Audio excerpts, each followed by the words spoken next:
Let's turn to Nepal, where tigers are making a roaring comeback. The small Himalayan nation is the first country to keep a promise to double its wild tiger population in the decade.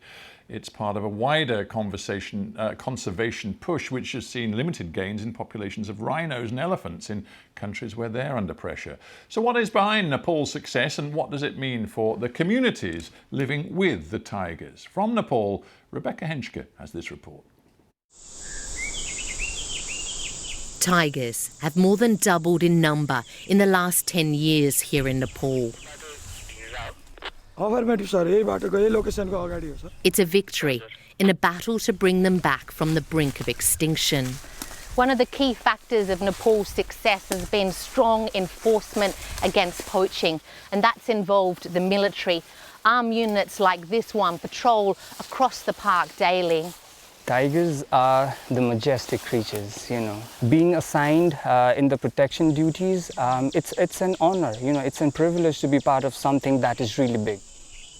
These forests where tigers are now being protected used to be royal hunting grounds. This is a land whose people have always lived under the menace of marauding tigers. When Queen Elizabeth visited Nepal in 1961, she took part in a tiger hunt. And yes, there was the tiger.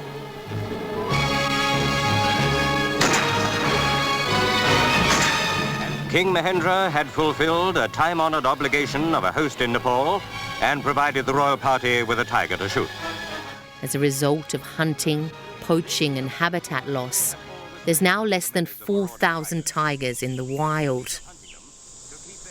But here in Badia National Park, there are signs of a remarkable recovery. Hundreds of cameras hidden as part of a nationwide tiger census. And when you're analysing the footage, how do you make sure that your count is accurate? Just like people have unique fingerprints, all tigers have different stripes. That's how we distinguish them and count them.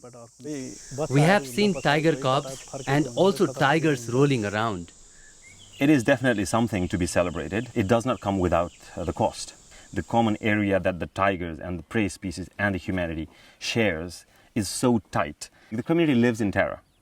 So there is a price that the community has paid for the world to rejoice, with the news that Nepal has successfully doubled its, tiger numbers. Samjana lost her mother-in-law last year. She's one of 16 people killed by a tiger in the last 12 months. During the next few years, more families will suffer like me. The number of victims will soar. I feel like I'm going crazy. I want to scream into the forest and run. When a tiger kills a human, they're tracked down and taken into captivity. There's 7 now behind bars.